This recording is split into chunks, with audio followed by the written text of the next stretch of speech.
Welcome everyone to the Ordinary Council meeting of the Wellington Shire for the 16th of April 2024. Members of the public gallery should note that Council records and publishes Council meetings via YouTube to enhance the accessibility of Council meetings to the broader Wellington community.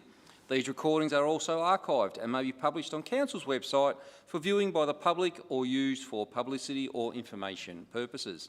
At the appropriate times during the meeting, members of the gallery may address the Council, at which time their image, comments or submissions will be recorded. Members of the public who are not in attendance at the Council meeting but who wish to communicate with Council via the online web form should lodge their questions or comments early in the meeting to ensure that their submissions can be dealt with at the end of the meeting.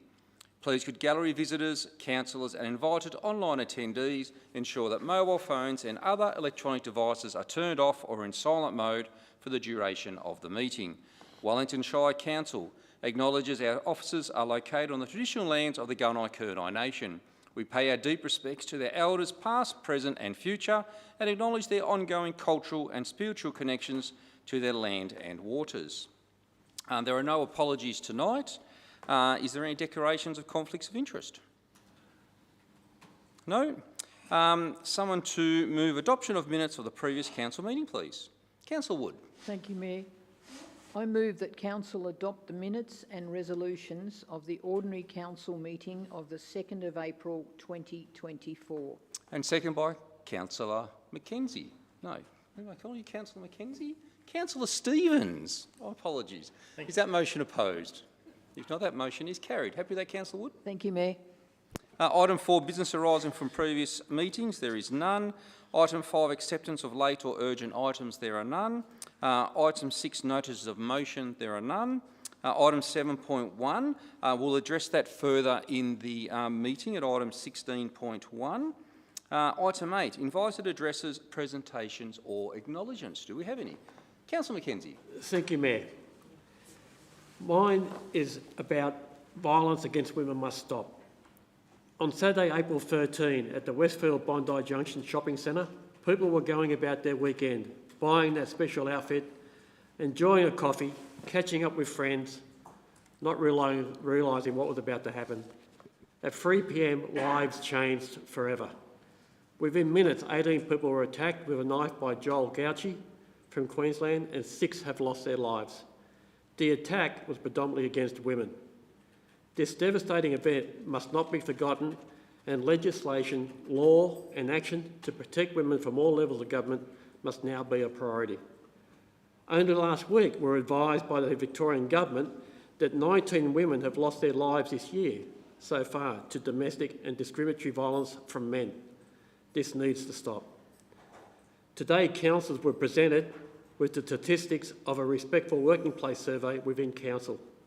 Council, now more than ever, needs to take the lead in protecting women within the Shire from both domestic and relationship violence. On behalf of my fellow councillors, council management and staff, we pay our deepest sympathy to those families that will be forever saddened by the loss of their loved ones. Jade Young, Prikra Darchi, Ashley Good, Xian Cheng, Dawn Singleton and Faraz Tahir. This event must not go without change. Our society must change. Our respect for women must change and all levels of government must take action to change. Thank you, Mayor. Thank you, Councillor Mackenzie. Well said. Is there any others? Councillor Ripper. Around the left side, yep. Thank you, Mayor. I'd like to give an acknowledgement to the school crossing supervisors. Today, driving in, Guthridge Parade, back to school, always wonderful to see the school crossing supervisors. Always alert with mums and dads and the kids and the teenagers. As I said, I come up Guthridge Parade, so there's about 3 schools there. To know that the school crossing supervisors are attentive when mums and dads could be waylaid by a child wanting to do this or that, but they're there to protect our future, our children. So I would like to pay a special acknowledgement to them. Also, I'd like to acknowledge the staff from the Wellington Shire who fill in when, unfortunately, some of those school crossing supervisors are unable to attend. Thank you. Thank you, Councillor Ripper. Is there anyone else? If not, I have a few. Firstly, I'd like to talk about, I went out for tea on Friday night down to the recently opened Rosedale Hotel. It was quite pleasing. That pub was originally established in 1858, so it's one of our older establishments. Over a beer, believe it or not, a couple of locals decided they would re-establish the pub, spend their own hard-earned money and reopen it. And what a credit. They have done a fantastic job. They have another stage with the front bar, but the eatery, of course, I have a chicken parm as part of Darren Chester's challenge, and it was a great chicken parm. But while I was there, one of the chaps that actually decided to open the pub with one of his mates came up and tapped me on the shoulder. And so I'd just like to say thank you. I said, what are you saying thank you for? He was so pleased, or they both were so pleased with the help the Wellington Shire gave both of them to re-establish and open that old pub. So from our whole team, whether it's permits, plans, or even the food safety aspect, thank you to the Wellington Shire team on behalf of one of the owners on a job well done to get an old pub up and established in a quick process. So well done, team. The second thing I'd like to mention is on Sunday the 7th, I was lucky enough to be invited to Solving in Sale. And you think, what is Solving in Sale? It's actually Rubik's Cubes competition. They have in sale annually. I'd never been and actually seen a Rubik's Cube being solved in person. They were normal Rubik's Cubes, 3x3 or 2x2, or even if you can imagine looking at your Rubik's Cube for 8 to 15 seconds and then putting a blindfold on and solving it. And they were doing this in not minutes, but in a matter of seconds. It was quite amazing to see the talent that was there. As I say, it's an annual event, and it's quite well patronised. We're going to advertise a little bit better next year because I believe general public would love to go and see how they actually do it. It's well done. There's 18 in a final. You pick your Rubik's Cube up. It's on a pressure pad. Once you've solved it, you put it down, and there's a big clock that shows you all the times. So it's very professional how they do it. I believe they had 4 people travel from overseas to come to the event. That's how renowned it is in Sale as one of the better Rubik's Cube solving events. And our acting CEO informs me that he's quite happy to take the blindfold challenge on because he can solve a Rubik's Cube. It might take him a little bit longer than these professionals. 16 hours, is it? You might be there for quite some time. But it was quite a great event to go to, and I'll definitely be back there next year to have a look. And I put to all the public, look for the advertising and go and have a look. It is quite good how they actually do, especially with the blindfold on. A couple of other things. On Thursday night, I'll be opening this year's Stratford Shakespeare Festival. It runs from the 18th to the 5th of May. Go on to their website. There is some great events again planned. That committee does an amazing job. We're coming up to year 30 next year, I think. And it's a great event for the community and people travel from all around the area to actually go and partake in the activities for the Stratford Shakespeare Festival. So please, everyone, go and enjoy. And then on the 27th, 28th, Anzac Day weekend, we have the air show. We ran the first air show 2 years ago, and it was a great success. If you want to get your heart racing, have a great day out with the family, by all means go along. We're going to have lots of things for people to do. There'll be lots of plane displays. There is car displays. There's classic and modern vehicles. There's emergency response vehicles. There's defence vehicles. There's going to be heaps for people to do. I believe there's even a vintage fashion show that I might have to judge, so we'll just see how we go with that. But it will be good fun. We've got bands there to play music, so there is going to be lots and lots to do. The Armed Forces Museum will be open for people to go and have a look. So the Anzac Day weekend is the 27th, 28th. Go online, grab your tickets, and we'll see everyone there because it'll be a great event again. Item 9, questions on notice. We have none. Item 10.1, Mayor and Councillors Report. Someone to move that for March 24. Thank you, Councillor Mayor. Ripper. I'd like to move that the Mayor and Councillor report be noted. And seconded by, I think Councillor Marr, just for whispering in front of Councillor Wood. Is that motion opposed? If not, that motion is carried. Councillor Ripper. Thank you, Mayor.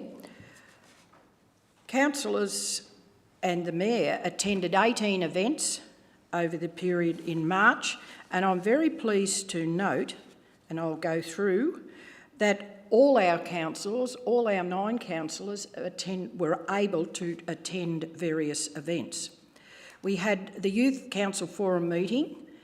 Councillor Crosley and Councillor Wood attended. The Wellington Shire International Women's Day event. Mayor By, Councillor Marr and Councillor Ripper attended. Gippsland Art Gallery Advisory Committee meeting, Councillor Rossetti and Councillor Crosley. Yarram Men's Breakfast Yarram, Councillor Stevens. Seats meeting online, Councillor Taddison. Air Force Week reception, Mayor By and Ripper. Councillor Ripper, that is. Tara Festival Easter Bonnet Parade, judging Yarram, Councillor Mackenzie. Any councillor I've missed out on? No? All accounted for. Thank you very much. Thank you, Councillor Ripper. Item 11.1, the Youth Councillors' Mayor's Report. Before we move this, I would like to invite Talia up to the lectern and read your report. Thank you. Thank you very much. Good evening, councillors. I am Talia Schneider, and this year I was elected as Youth Mayor for the Wellington Shire Youth Council.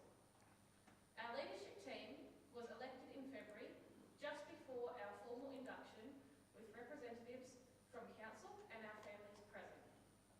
We then unanimously adopted our action plan for this year in the first formal meeting, which was held in early March. The plan for this year has a strong focus on youth engagement and helping everyone to take on healthy habits for their physical and mental well-being. Our first event as a council was a huge success. In partnership with the Parks Unit, we held a colour run at the Port of Sale on the 2nd of March 2024. More than 250 people attended.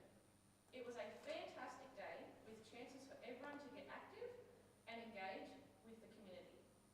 A huge thank you to all the staff and volunteers who contributed to make it such a fun event, including Councillor Crosley, who was on hand to help toss some colour. Last week we travelled to the Freezer Youth Summit in Melbourne, and it was an amazing chance to get to know each other better on the train ride down, including a first ever train trip for one of our younger members. We learnt so much about live music production and tech, how to design a dream and all ages event, and the chance to make our own music. We also got to meet and work with other youth volunteers from across the state. This Anzac Day, many of our council are keen to attend services in the surrounding areas. We will also make a post on social media to inform and remind fellow youth about the importance of this day. We are also busy helping the Disability and Inclusion team to create a community event for Autism Acceptance Month. Then there are plans to participate in events to commemorate Reconciliation Week and celebrate the NAGOC Week in May and July. Finally, planning is well underway for our Upswing Youth Mental Health Festival. Thank you for your time. Thank you, Talia. Can I have someone to move Talia's report, please? Councillor Crosley. Thank you, Mayor. I move that Council receive and note the Youth Mayor's quarterly report. And seconded by Councillor Rossetti. Is that motion opposed? If not, that motion is carried. Councillor Crosley. Thank you. And thank you. I'd like to acknowledge Youth Mayor Talia Schneider for her presentation to the Council. It's always a hard thing to do to start with, but you did very well. I'd also like you to pass on our congratulations to your fellow youth councillors. I'm always impressed when I attend at the manner in which you conduct your formal meetings, which I'm sure doesn't come easily to you all, but it's done very well, and you in my experience, you do very well in your position of Mayor, so congratulations. I certainly did enjoy the throwing aspect of the colour run, and there was, it surprised me of how many of the youth came round for a second or third go at getting more colour. You know, there's a spot not covered yet. So, yeah, no, and the weather held out. We've had a bit of bad luck with your events with the weather in the past, so it was good. It threatened, but it was a good day. And certainly to acknowledge the Youth Council's acknowledgement of Anzac Day, and I know the community really appreciate seeing the orange shirts representing their youth at those formal events. So congratulations, and I'll see you all tomorrow. Thank you. Well said. And Talia, you don't have to stay for the whole meeting, but you can if you like. It's not rude to leave. Item 12, Delegates Reports. We have none. Item 13.1, Biannual Audit and Risk Committee April Report, October 2023 to March 2024. Someone to move that, please. I'm happy to move that. Councillor Mayor. Marr. I move that Council receive the biannual report on the Audit and Risk Committee's activities, findings and recommendations for the period October 2023 to March 2024 as attached. That was very close. I'll go with Councillor Wood on that one. Seconded by Councillor Wood. Is that motion opposed? If not, that motion is carried. Councillor Marr. Thank you, Mayor. The Local Government Act requires that Council receive a biannual report from the Audit and Risk Committee for the period of this is for the period of October 2023 to March 2024. There were two meetings during this period. One was the 30th of November 2023, and there was another on the 26th of February 2024. Details of the findings and recommendations are detailed in the attached report. However, I'll just summarise the Chair's closing remarks, where he thanked his colleagues who sit on the Audit and Risk Committee, being Sarah Heath, Tony Smith and Councillors Gary Stevens and myself, for their contribution on what he views as a very strong Audit and Risk Committee. Since the last update that was received, the focus has been on the ongoing reduction of previous internal and external audit actions, of which good progress has been made, and he also noted that there were no outstanding external audit action items, which is very good. There was also the reappointment of an internal auditor, HLB Man Judd, a review of the risk charter framework and strategic risks, and implementation of suggested improvements that continue to come from recent VAGO and IBAC investigations across numerous sectors, which the Audit and Risk Committee and Management believe can be utilised to further strengthen the organisation's governance and culture. A review and recommendations were made regarding OH&S best practice that also encompass psychosocial requirements, and the Audit and Risk Committee worked with management and the external auditors to improve external audit processes, particularly those related to asset valuations. Our Chair, Chris Badger, believed that the committee's overall assessment during this period is that the Council continues to effectively manage operational and financial matters and is appropriately focused on risk culture within the business. So I think it's been a really good summarisation from the Chair of the Wellington's Audit and Risk, and I thank management and those colleagues that sit with Councillor Stevens and myself on the Audit and Risk Committee. Thank you. Thank you, Councillor Marr. Item 13.2, Council Performance Report, March 2024. Someone to move that, please. Yes, thank you, Mayor. Councillor Stevens. I'd like to move that Council receive and note the March 2024 Council Performance Report as attached. And seconded by Councillor Wood. Is that motion opposed? If not, that motion is carried. Councillor Stevens. Yes, thank you, Mayor. The The reporting to Council of our performance is a statutory requirement under the Local Government Act 2020, and the CEO is required to provide this report every quarter. Just a few points from the March quarterly report, which indicates we're well on track to have a good financial year in 2023-24. I note that our performance has improved by in the order of 0.47. $4.7 million from original budget. A couple of projects, there's several projects that are highlighted.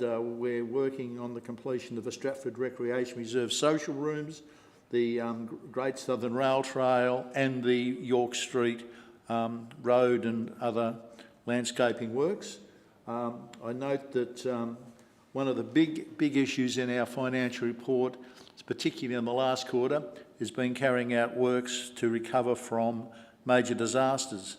We've had several now incidents of major work that is required on roads particularly after the December or Boxing Day event.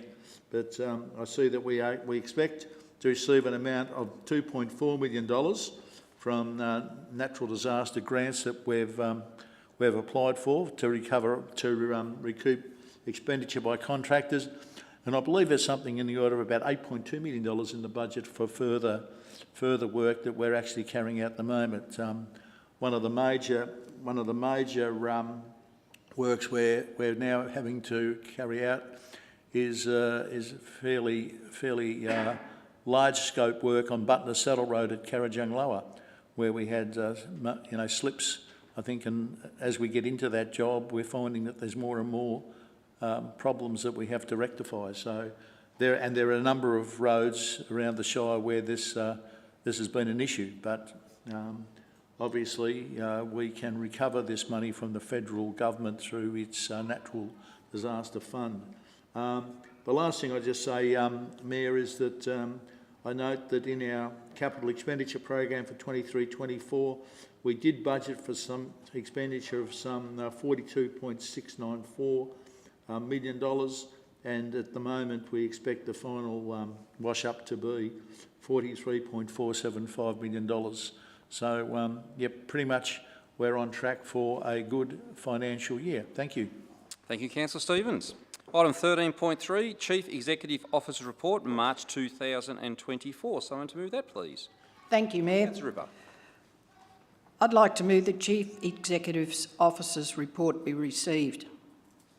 And seconded by? I think Councillor Crosley got that one. Is that motion opposed? If not, that motion is carried. Councillor Ripper. Thank you, Mayor.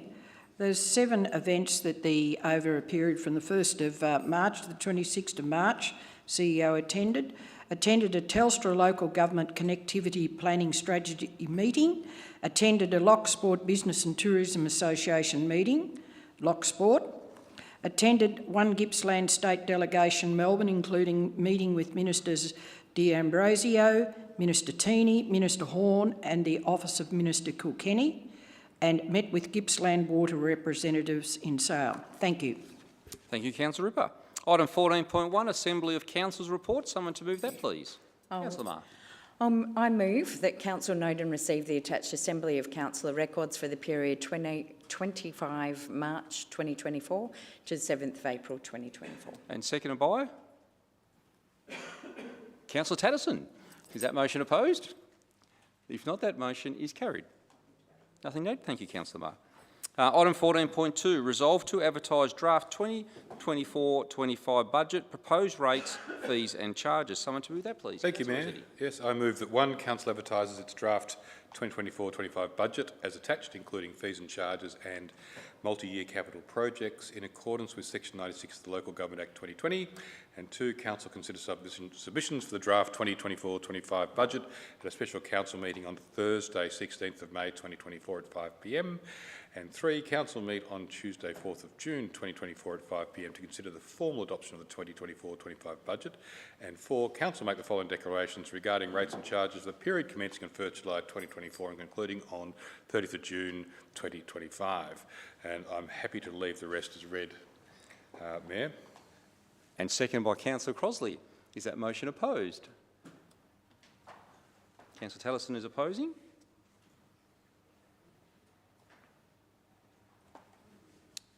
No one else opposing? Okay.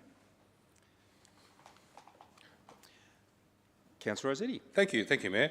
The budget has gone through a long process of workshops with all councillors over an extended period of time, and indeed with a lot of work being done with understanding community priorities and policy documents that we have set. In fact, Council has had a lot of work in this space, Mayor, with the challenges with keeping within the rate cap, which is just 2.75% of the increase in the previous year, which has been a real challenge. The fact that it's we've had multiple debates over many elements, that many of us have disagreed with different elements over a period of time, but ultimately what I've just put in front through that motion is what has been workshopped with the 9 councillors over an extended period of time, and certainly I put it to you that this would be wise to support. Councillor Crossley, would you like to reserve your right or withdraw it? Yep. And we'll just go to the opposer, Councillor Taddison. Thank you, Mayor, and thank you, councillors. One of the key reasons for me opposing the budget is just issues about the ongoing cost issues that we're facing across the Shire. I'm really concerned about the Gibsons Road Centre, the fact that we haven't secured the full $4 million worth of funding, and the fact that we're being asked to put in $1.4 million worth of rates. So that concerns me, given the changing financial situation. Our fleet replacement at $1.6 million is high. We've had a proposal to increase our rural road ceiling and our reconstruct gravel roads, which is up about $600,000.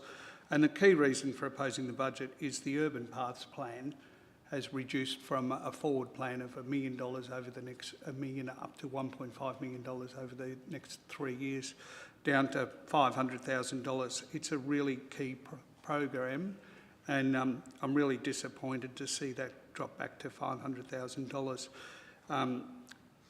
The plan was intended to go for some 20 years to address gaps in our network. Most of the old parts of our key towns don't have suitable footpaths or don't have any footpaths, and this plan was looking to address that. So that really concerned me. There's $430,000 in the budget for the GRSC netball courts resurfacing and $500,000 for the Sale Oval lighting. And at the moment, Rosedale, Stratford and Yarram netball courts haven't got an applied surface, whereas Hayfield, Maffra and Sale, that have been more recently done, have got those higher level of service. And the Sale Oval lighting project, while the management of the Sale Oval is unresolved, I don't think we should be investing this significant amount of capital funding, and it certainly seems more than what was spent on, say, the Stratford and Rosedale lighting and Cower lighting projects that were done recently. So for that reason, I'm not supporting the budget. Thank you, Councillor Taddison. Councillor Crossley.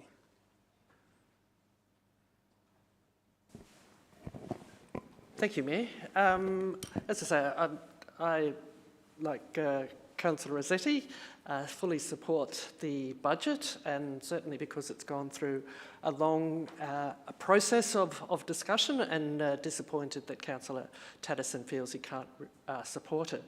I think the Council has an obligation to manage our assets, both existing and plan for the future of the facilities for our communities, and certainly within these constrained budgets that we are having to do. I think we've managed that in this presented budget.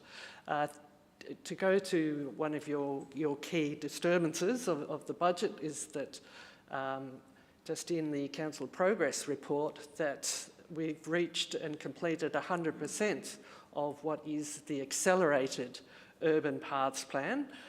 So that was delivered. So this was the plan that we put in extra funds for a one-off year to accelerate that project, which we've completed. So really this budget is going back to the original planned process of the footpath scheme that on our original strategic plan.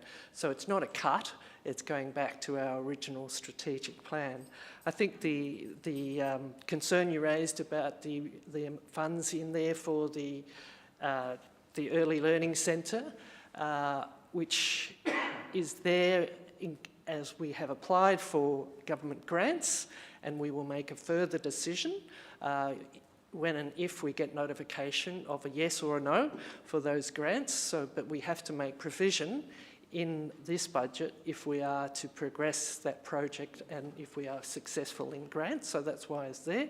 And the Early Learning Centre, as we know, is a crucial component both for the early learning for our children and also an economic imperative, so we can make sure that we've got childcare available for families to come and work, and certainly it's a key driver for essential workers to have those facilities so parents can go back to work and use their skills and training for the betterment of our community. So I think I'd just like to rebut those two key points that you raised, but I also, I could continue on, but I fully support, and I think we've looked at various ways that we can draw back on the funds, and certainly constrained, as was alluded to by Councillor Rossetti, for the rate capping, which we have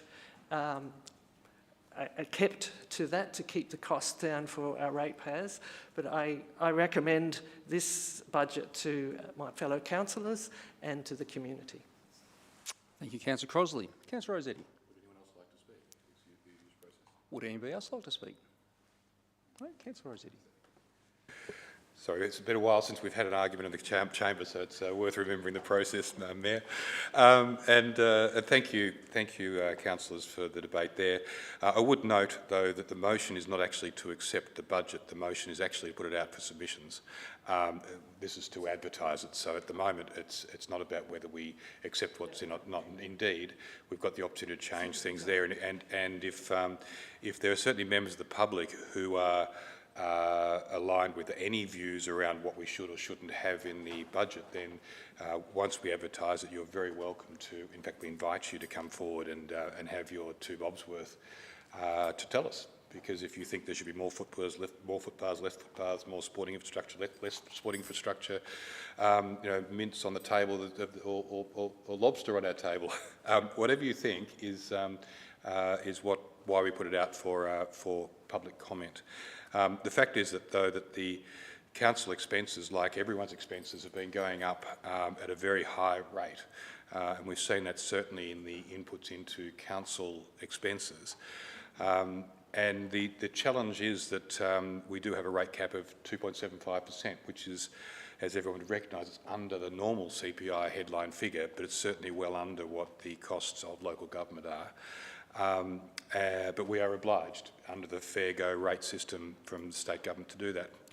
But everything is more expensive, our income isn't growing enough to cover it, so we're actually having to look at all of our 140 services and understand where we can be more efficient, because we're delivering those services over the third largest geographically, the third largest shire in Victoria. So there are hard decisions being made. I personally don't mind the fact that we actually have to make those hard decisions. I think long-term sustainability will be a challenge, but being all councils being constrained to think about where the efficiencies are is not a bad thing. In fact, I'd be tempted to foreshadow a motion in a future council meeting that we actually suggest to the state and federal government that they do exactly the same thing. I think it would be fantastic if the state government actually restricted themselves to exactly the same rate cap, because what we've found with efficiencies in the way we deliver our services, I'm quite sure the state government could do exactly the same thing. And as so, I'll foreshadow a motion for a future council meeting to request exactly that. Because, as has been said often, if it's good for the goose, it is good for the gander. Thank you, councillors. I'm happy to finalise there. Thank you, Councillor Rossetti. Are you putting it to a vote? So we will put it to a vote. Yes. So all those in favour, if you could raise your hands. So we have 80 in favour, so motion is carried. Item 14.3, progress of 2021/25 Council Plan and Healthy Wellington Quarter 2 2023/24. Someone to move that, please. Councillor Crosley. Thank you, Mayor. I move that Council receive the attached update on progress of the 2021-25 Council Plan for Quarter 2 2023/24. And second by Councillor Rossetti. Is that motion opposed? If not, that motion is carried. Councillor Crosley. Thank you, Mayor. This is, we are obliged to do this, but it's also a really important document for both councillors and the community to track our progress. This is this council's last year in this council plan, and it's an important, as was alluded in the previous motion, that we have over 100 services, and also in this plan we have over 100 actions, including major events. Now, annually it gets reported on against the United Nations Sustainability Development Goals, so what they call the SDGs, and these are accepted goals globally to look at how we record and track ourselves through the process of this plan. It's actually it's quite easy to flip through because they've actually highlighted the changes, which makes life easy. But there's been some, as I alluded to before, the footpath, the process has tracked on, and we've finished that of what we were targeting in there for this plan. The services and infrastructure, we've done a number of projects across the Shire, and again, because we're near the end of this plan, the progress is 100% for streetscape improvements in Kawa, streetscape improvements at Port Albert, town entry improvements in Maffra, the same in Hayfield, and also the sea spray levee rehabilitation and increase of that height there, and these things have been well received by the community. Also, the warmer pool in Yarram was completed in this time frame, and that has also been enjoyed, so much so that they want to have it more often. But it's been a great outcome for the community there. And as alluded before, we've had a look and prioritised some early learning development, and we were lucky to go down on a community visit, infrastructure and facilities visit down in Yarram, and visit the newly opened 3s and 4s early learning centre with support from the Victorian Government's Building Blocks modular program, and hopefully we receive similar support for the one out near the sports complex. I've forgotten the street, Cabanes area, for the new centre there. There's another area that I thought was of note was that that we all notice is the York Street streetscape upgrade and completion. It was pretty. Telstra then came on and dug some of it up, but I know they've rectified those bits again. So that's certainly an improvement. It certainly makes it a lovely access for the town of coming through. It looks a really contemporary and happening place now. The other one that was also recommended was the completion of our component of the Gippsland Southern Rail Trail extensions, and I know that the rail trails are a great tourist attractor, but also a really great social and walking, and the locals use them probably just as much or more than the tourism area does. So, and just by covering off on some of those areas shows the breadth of some of the various services and facilities that we provide for our community. But so we're tracking well to complete the targets that were set for this plan, and it goes for 1 year, but certainly this is the last year for this council, and so it's really pleasing, and congratulations to the team members to have progressed it so well to date. Thank you. Thank you, Councillor Crossley. Item 14.4, intention to display draft government's local law 2024. Someone to move that, please. Yes, thank you, Mayor. Councillor Stevens. I'd like to move that Council, 1, publish a notice in accordance with Section 73(3) of the Local Government Act 2020, and 2, undertake a community engagement process for the draft Governance Local Law 2024 and associated draft community impact statement for a period of 3 weeks from the 17th of April 2024 to 8th of May 2024. And second by Councillor Wood. Is that motion opposed? If not, that motion is carried. Yes, thank you, Mayor. Under the local law process, Council is required by the Local Government Act to basically renew its local laws every 10 years, and this proposed local law will replace our former local law number 1. The main difference between local law number 1 and this local law is that all the basically rules of governance for the council meetings have now become part of our governance rules, but we are still required to have this local law because the holding and use of the council seal can't be legislated for in governance rules and must be done under a local law. So basically that is the main purpose for this local law. It's more machinery than really exciting stuff unless you're a local government administrative nerd, Mr. Mayor.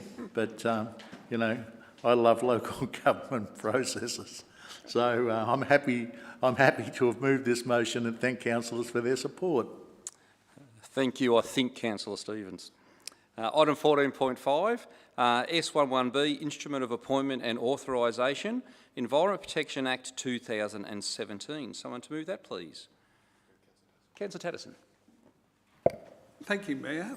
I move that Council, in the exercise of the powers conferred by Section 224 of the Local Government Act 1989 and other legislation referred to in the attached S11B Instrument of Appointment and Authorisation, resolve that the specified officers be appointed and authorised to set out in the instrument as provided in attachment 14.51, and the instrument be signed by the Chief Executive Officer. And seconded by Councillor Marr. Is that motion opposed?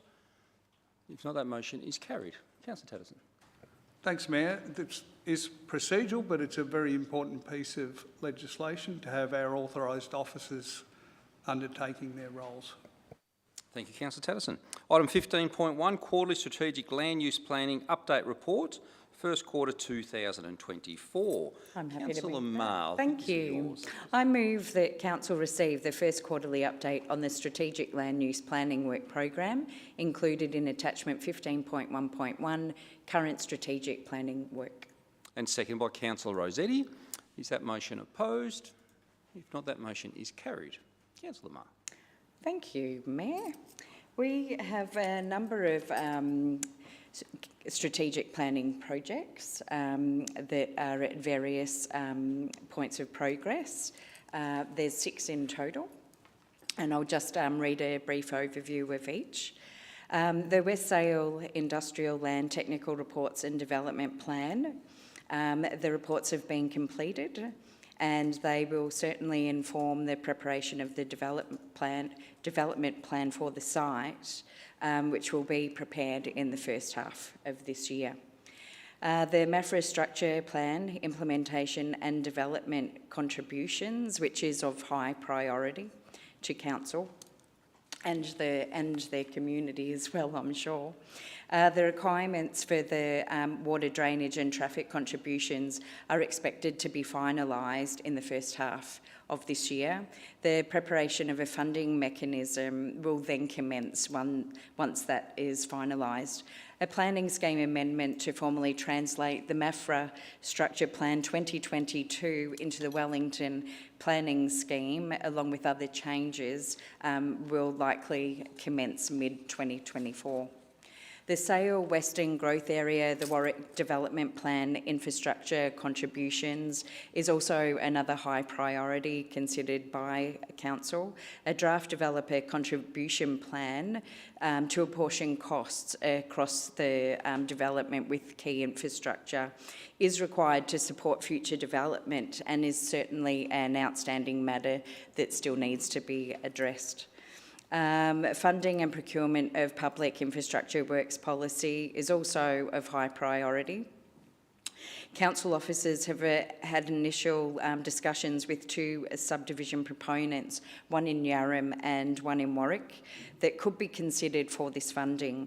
Discussions with potential project proponents are still continuing, so we will certainly look forward to that project developing. Renewable energy impact and readiness study implementation, that is also another high priority project. The study has now been completed and was adopted on the 21st of March 2023 by Council. Further work is being prepared to support an application for Commonwealth Government funding support with focus on advancing strategic planning and infrastructure planning to provide additional residential and industrial land to Yarram. State government funding has recently been obtained to undertake an initial drainage assessment of potential growth areas in Yarram, which is very much appreciated. Drainage assessment work is now underway, and we certainly commend the officers in being able to obtain that funding. The Wellington Growth Management Strategy is of medium priority. Whilst it is medium, it is certainly a priority to Council, and we have appointed SGS, Economics and Planning, to undertake the strategy for Council. Background analysis on future housing needs has been completed, which will inform the strategy, and the draft strategy has been prepared, however is subject to review and currently being updated.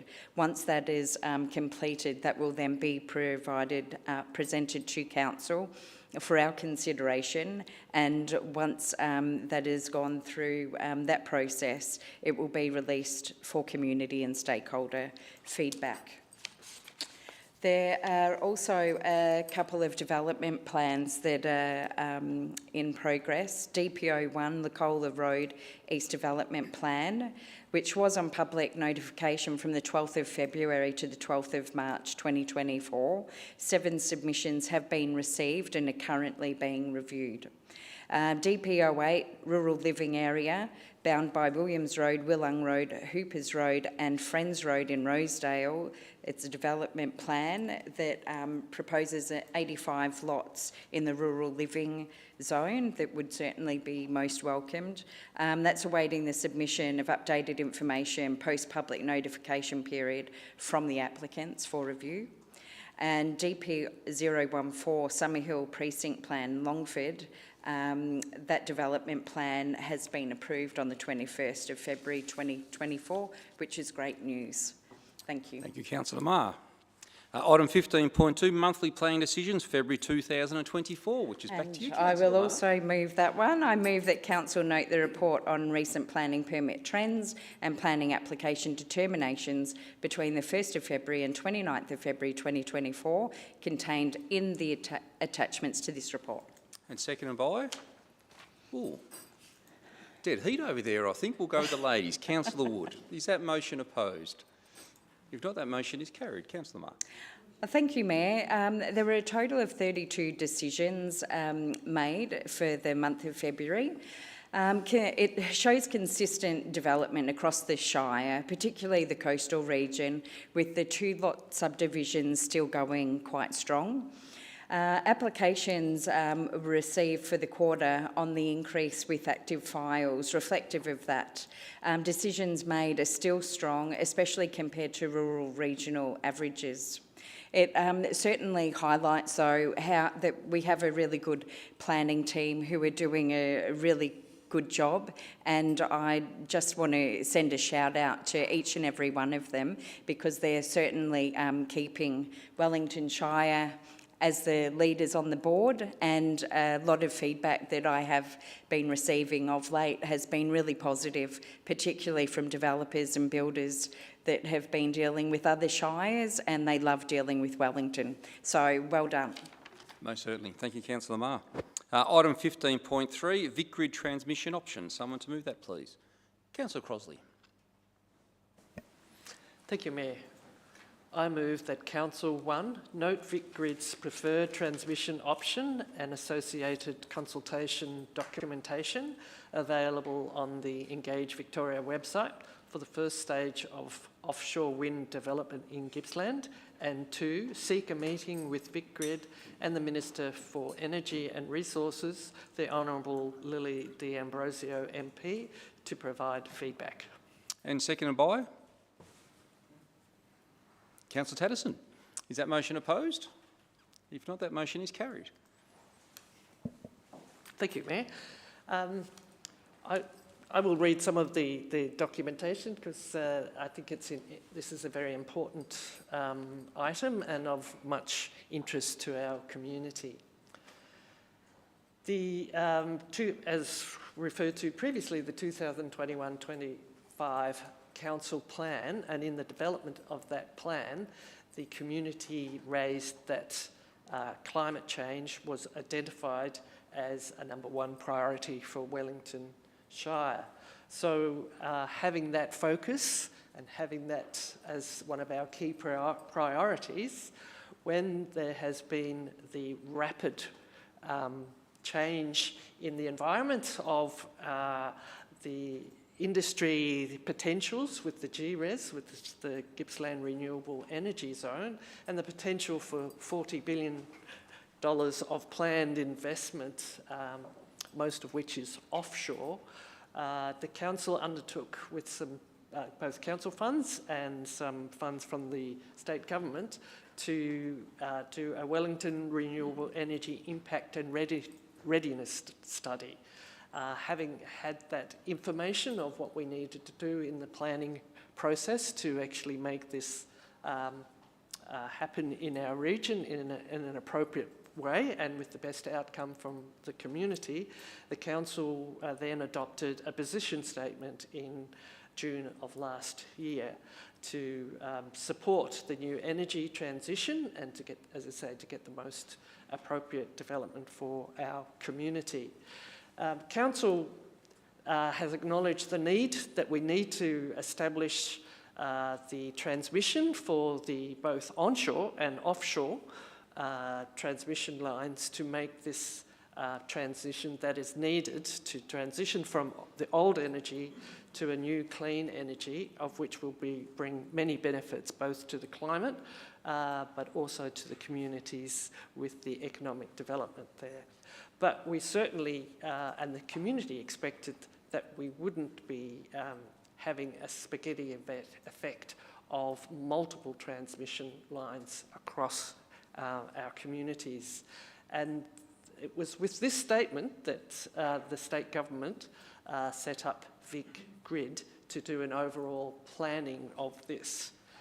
We have had a number of meetings with Vicgrid, and that Vicgrid has been having various community consultations, and it's only recently released the paper, and it was with somewhat surprise that this paper had only looked at transmission for offshore wind only.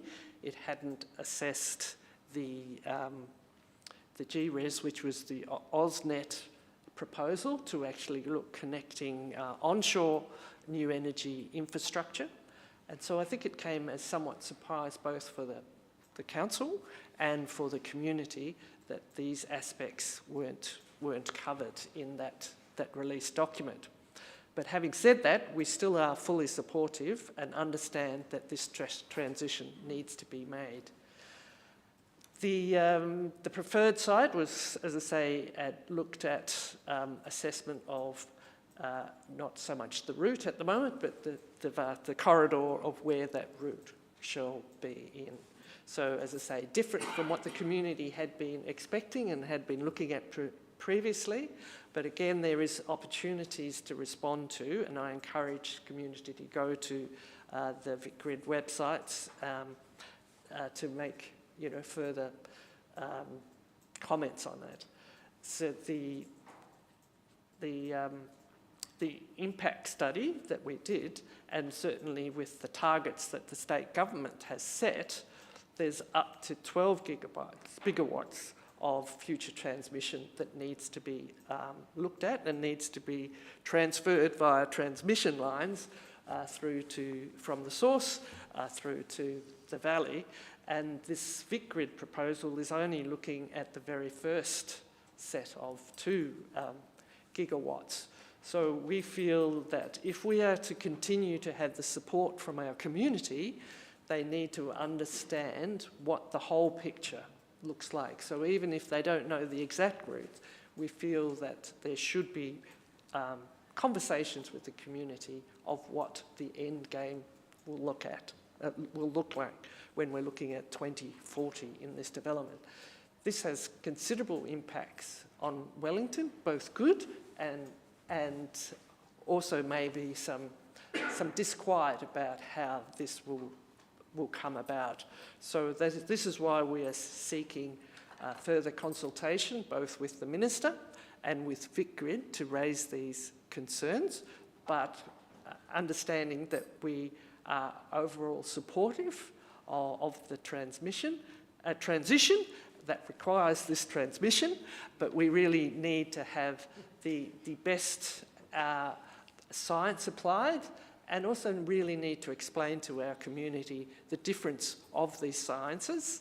And I don't think that's been made quite clear enough for the community to have confidence that this is the best outcome for them. So, as I say, that's why it's twofold that we seek this further consultation, so we can give our feedback, but also the community's feedback and concerns. Thank you. Thank you, Councillor Crossley. Item 16.1, response to petition Falls Lane, Bundalaguah. Before we go to someone to move that, we have someone in the gallery that would like to speak to this. So if you come forward and just state your name.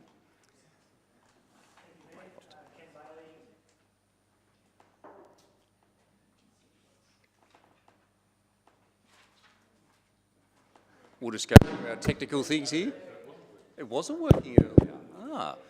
So if you could state your name again, please, sir. Ken Bailey, and I'm from Falls Lane, and I was the head part of the petition signature. I haven't got a lot of, only quickly read the report when I got home late last night and saw that we didn't meet the criteria as it was in a rural area, which, looking at some of the roadways at Newry and Devon North and those, you look, they were knocked back, but I'd say that 99% of them, if not 100%, were for mixed farming.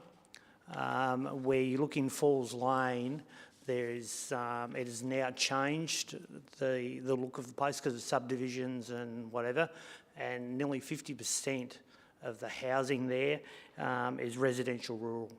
So I couldn't say apples with apples when they decided that was a way to do it. After reading the report and what the costing was, we were given some advice that when we talked about the Maffra road end, that the issues we have with that entrance coming in, the accidents there, that had nothing to do with the Wellington Shire, and that it would be a Vic Roads issue. So I was surprised that the extra cost that would have been at the end for the railway line and that would then go back to the Wellington Shire when it didn't up the other end. So that did confuse me a little bit. But regarding the costing, and having been away for 3 weeks and second day of school holidays, the road was as good as that. It was sensational. The kids could ride their bikes to the end, but it's an ongoing issue that we're going to have. You keep doing the same thing, getting the same result. Doesn't make any sense to me. So when we looked at it, and the total that would have been needed to seal would have been 4.1 kilometres.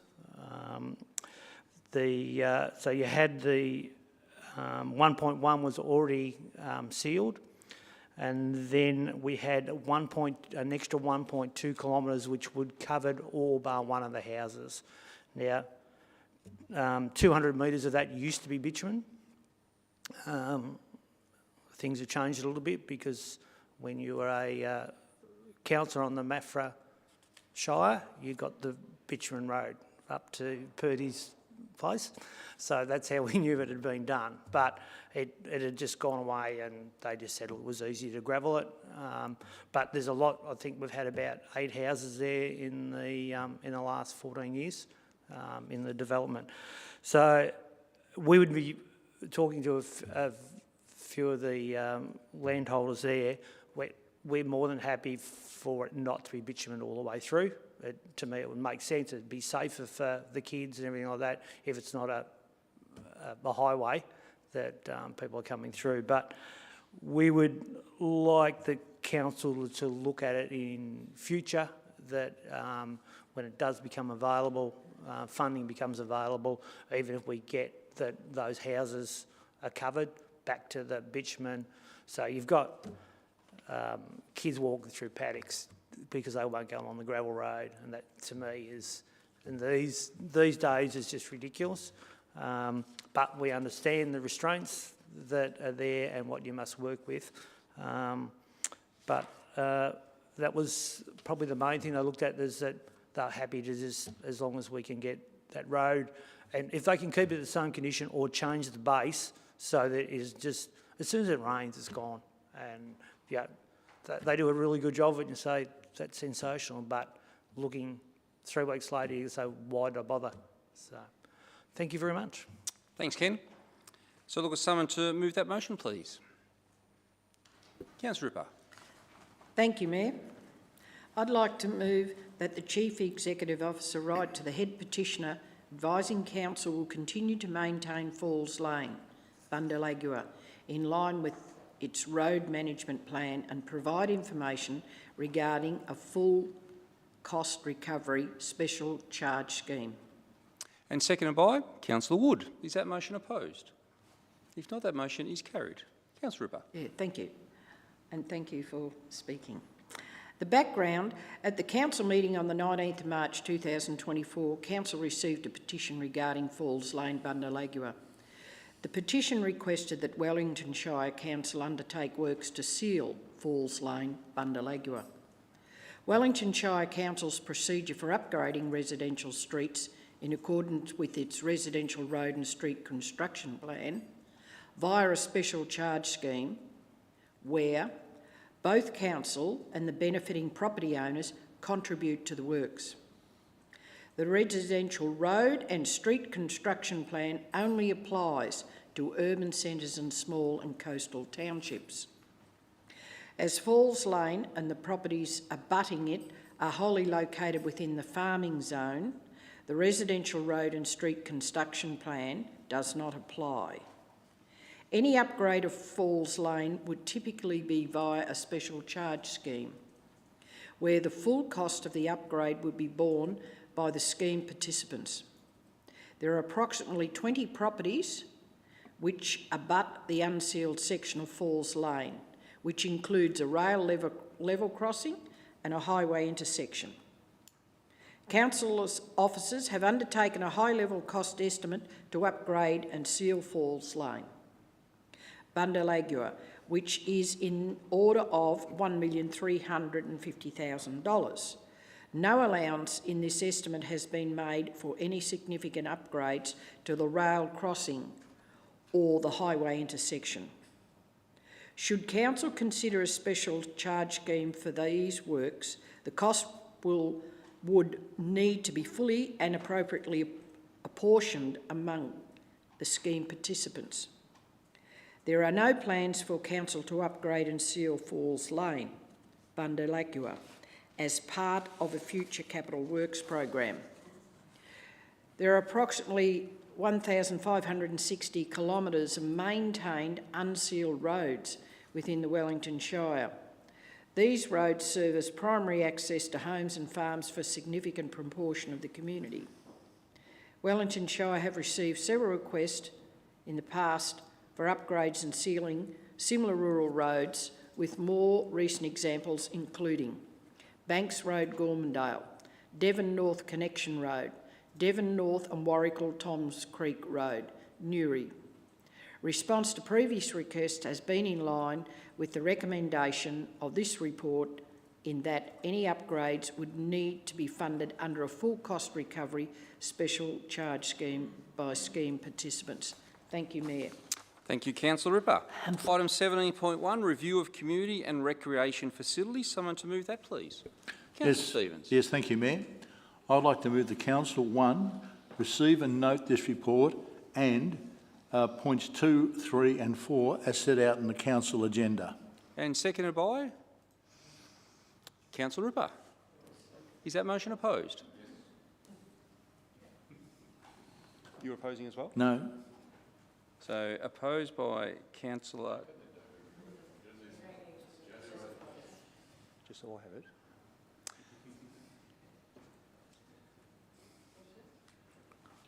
Councillor Stevens. Thank you, Mayor. Look, this report results from a notice of motion that was passed at a previous meeting that was put forward by Councillor Tatterson. There is a considerable body of work that supports the council facilities management. I think there are eight items that are actually mentioned in the background to this report. Probably one of the principal ones is the Community Managed Facility Strategy 2020-2025. This was a great body of work that was done with councillors and community members and staff, and it's due to be reviewed in 2025, along with several of the other reports that affect council facilities, community facilities.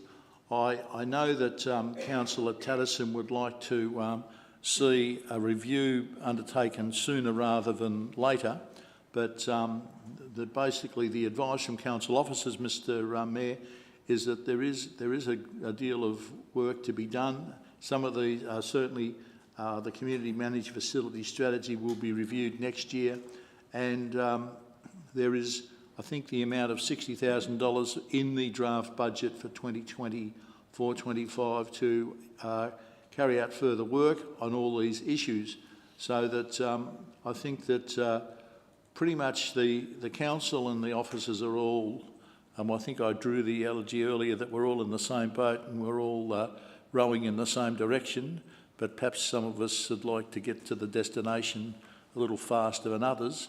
But because of the amount of work that's required, there are certainly several facilities, and I'll be bold and suggest that they are in SAR where we need to review the way we manage facilities. But we will get this work done, but it's just a matter of the timing, I think, Mayor. So I commend the recommendation to you based on the officer's report. Thank you. Thank you, Councillor Stevens. Councillor Ripper, would you like to speak, or would you like to speak now or speak later? I wasn't indicating that I wanted to speak. So as you second the motion, so you can reserve the right to speak or speak now. Thank you, Councillor Ripper. So I fell for that. That's okay. I'm happy to talk later. Councillor Rossetti. Sure, I'm happy to speak now. I oppose the motion because I think it's the outcome that we're looking through for this motion is spending an extra 90 grand to start with on something that which is noted in the financial impact, spending extra $90,000 on a process that we're managing internally in any case. The fact is that, as Councillor Stevens has mentioned, there's a whole lot of internal processes we've got and policies that are already covering these areas. And if we pull $90,000 out of the budget, we've got to grab it from somewhere else, and especially after the restrictions we've spoken about in terms of the budget. I can't see $90,000 as giving value there. And given we already know the challenges amongst our sports grounds, I certainly wouldn't want to be in a position that we suddenly spend that money, we get someone independent who doesn't know the nuances of all of our sporting facilities, and suddenly start looking at our smaller communities and saying, well, there's only a small number of people using that facility. Why don't we just close it? Because I think ultimately the hard decisions that would come from those reports we can actually make now if we want to.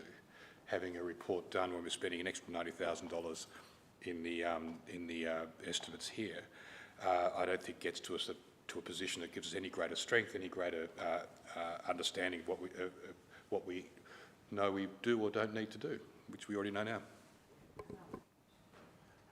I'll go Councillor Tatterson next and then back to Councillor Ripper. Councillor Tatterson.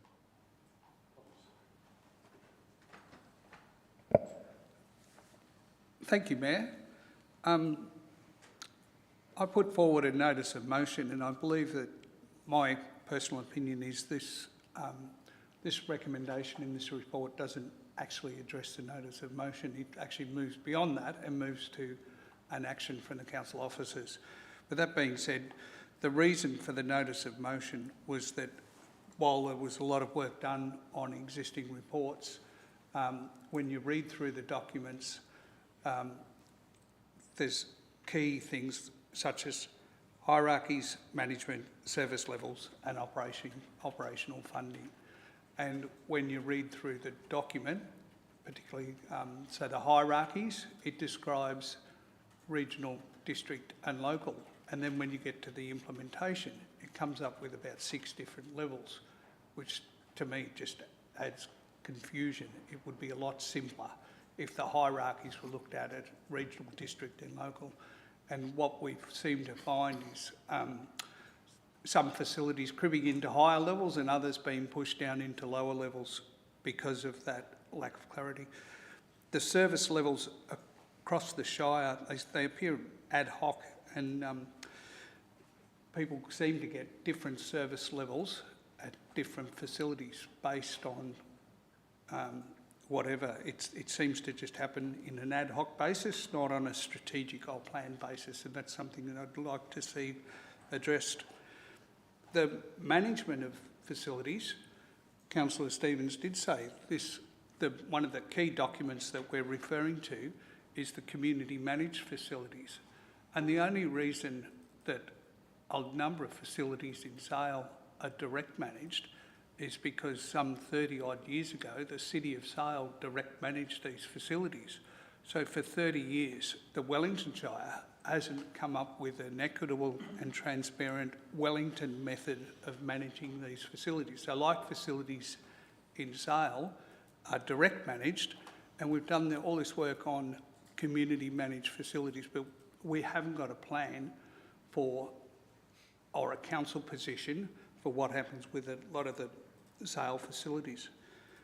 And on top of that, operational funding, my understanding is that across the Shire, the top 39 key halls and recce reserves receive approximately $725,000 worth of funding annually. So on average, around about 20,000, marginally under 20,000 per facility. That's level 2s, 3s and 4s under our facilities. And they vary from $2,000 up to $60,000. The Cameron, something like the Cameron Complex or the Yarram Region Theatre, so 2 of our larger facilities. So the Cameron Complex is similar attendance or even greater attendance, certainly from a basketball terms, than what happens up at GRSC, and they receive $60,000 worth of funding. In Sale, across the seven main funding facilities, the Wedge, the Sale Oval, Steve O's Park, Baldwin Reserve, the Warwick Oval and GRSC, council spend nearly $1.6 million, $1.56 million worth of operational funding each year in operating those facilities, those direct managed facilities. So where the other facilities across the Shire the volunteers are out mowing, repairing, top dressing. In Sale, there's not the volunteers. So at the Wedge, you've got staff doing everything. Up at the Ovals, you've got staff doing everything. So every time, at the end of the footy season, at the end of the cricket season, it's all done through council, at council's cost. So the $1.56 million over 7 facilities, some $220,000 on average per facility, or roughly 11 times what we spend on those regional and rural in our other smaller towns. And that happens without the level of volunteerism. So we're putting strain on our community and our volunteers. This excludes, say, the Aqua Energy or the Port Building, which even operate at greater cost than something like the Wedge that's nearly $1 million. But I would, and I've sought to have a review of community, rec and cultural facilities across the whole of the Shire, so we address the anomaly that happened because each council or the commissioners have never actually addressed the higher level of service that's been provided by the City of Sale, and there's never been a strategic review. So I would like to see a review of the management, the hierarchies, the service levels and master planning and the operational funding of everything across the Shire for our community and recreational facilities, because I think the time's right. We spend that much money if we change the level of management and change the way and increase the volunteerism in Sale, we would save far more than the $90,000 that this review would cost. So I think it's imperative that we actually do more work on this. But unfortunately, this motion doesn't go far enough. So for me, the motion doesn't address the service levels, and it certainly doesn't address some of the hierarchies and some of the other issues that I've sought to have addressed by that notice of motion. So I put to you that I don't support this recommendation. Thank you, Councillor Tatterson. Councillor Ripper. Thanks, Mayor. Thanks, Councillor Tatterson. I understand where you're coming from, and whilst I seconded the motion, the direct management of 2 rec reserves in Sale needs to be addressed. We've also talked about the budget, and I think that's very important. The timing and what Councillor Tatterson has just mentioned, I believe that, and I did speak earlier on, not in this forum, in a workshop about laying it on the table, but what Councillor Tatterson has mentioned, this could be rejigged and another motion put forward at a later date. I know it is coming time that this council has not got much time to go, and Councillor Tatterson would like. However, sometimes we need to hasten slowly with recommendations. And just what you've put and what I've heard you say, I think is very plausible. But at this stage, with the recommendations coming back from the staff, I can't support this, but I would support if it was rejigged, and that would be in a form of another motion. Thank you, Mayor. Thank you, Councillor Ripper. Would anyone else like to speak? Councillor Crosley. Thank you, Mayor. I don't support the motion because I don't support the intent of the time frame. I think that the process of how council works is we have, just like we had the council plan, it goes over, it's a 5-year council plan, and the first year of the next council has got that council plan, just like this council had the last year of the previous council plan. The strategies are compiled over and this the one that deals with, and you could certainly add the hierarchies and so forth into the community facilities and include council's managed facilities for those community infrastructures in the review that's due. The strategy is due to be reviewed next year, and I think it should remain in there because the workload is targeted and spread across the year to actually meet those in all of the various departments and all the various strategies. I think it's also a political decision, so I think it should be in the hands of the next council instead of imposing at this late stage quite a different sort of approach. And I also think that you alluded to not supporting the expenditure in the budget, that this is something that we don't have to do. It's not imperative, it's your imperative, but it's not going to be an imperative that has to happen now as opposed to doing a broader body of work that would cover all of those areas that you want to see reviewed in the appropriate time of when the strategy is to be renewed in 2025. I think some of the facilities you allude to aren't just sale facilities. The Wedge is a Wellington facility, and I also say that GRFC is also a Wellington facility, so I don't think it's as black and white. And also some of the decisions in those facilities are made to get a broader engagement, so we don't just look how many basketball teams play there.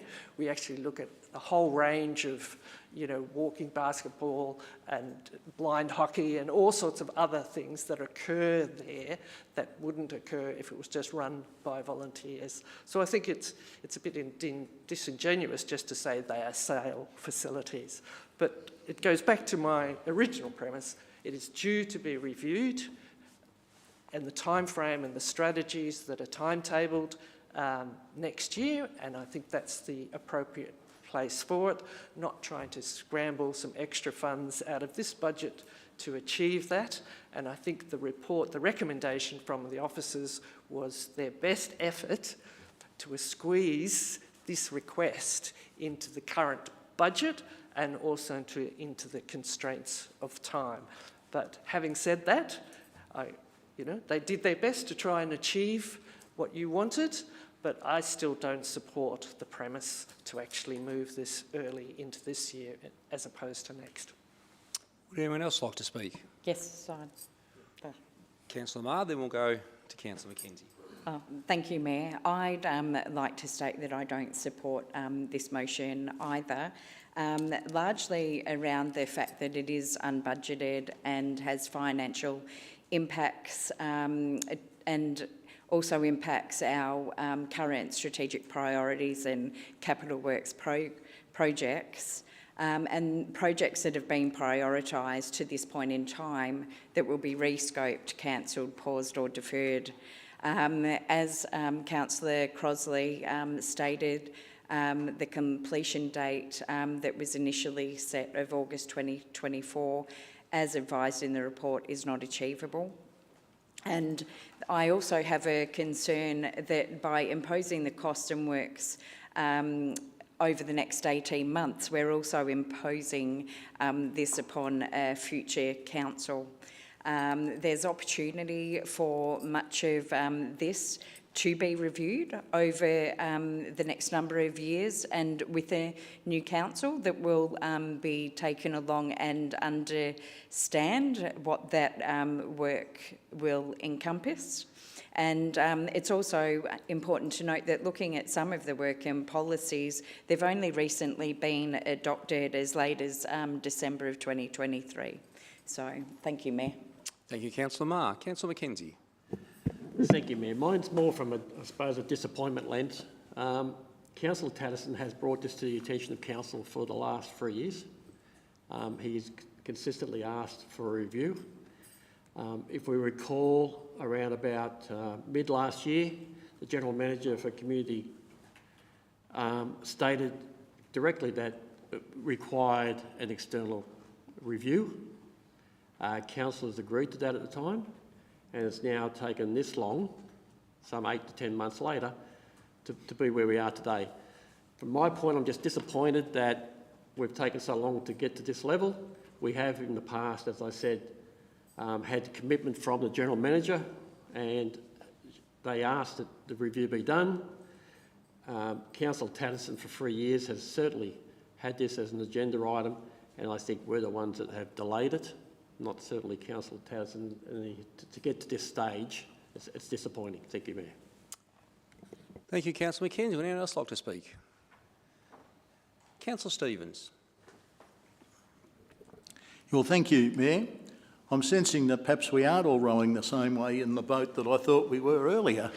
Perhaps we've got either several boats or there are people at both ends rowing in different directions. But clearly I think the officers have attempted to give effect to Councillor Tatterson's notice of motion, but do it in line with the time available. I mean, I'm sort of sensing that that August wasn't going to be a suitable time to complete this whole body of work. Perhaps we need to go back and ask, and perhaps we need to look at cutting.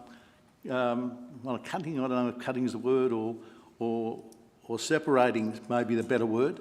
Separating what we want to achieve, because there's the issue of directly managed facilities, which obviously is still in next year's budget. There are, as I indicated earlier, there are amounts in the current budget to do more consultancy work, and certainly several of these plans are due for review next year.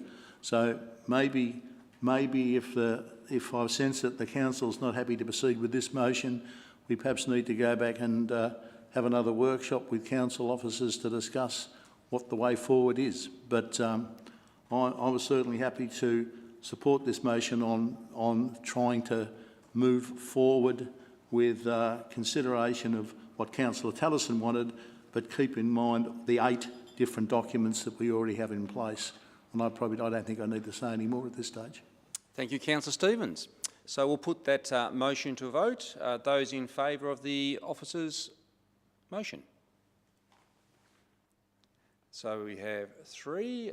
Those against is 6. Motion is defeated. Item 18, further gallery online comments. Is there anyone else in the gallery I don't think to come to lecture? No. Is there any online comments, Mr CEO? Acting CEO. No. Thank you. In that case, we have to move into closed section for personal leave. I move that the meeting be closed to the public to consider confidential information, which we probably shouldn't mention what it actually is, pursuant to Section 66.2 of the Local Government Act 2020 and defined in Section 3.1 as involving personal information, being information which, if released, would result in the unreasonable disclosure of information about any person or their personal affairs. And seconded by Councillor Stevens. That motion opposed? If not, that motion is carried. So we'll move into closed session.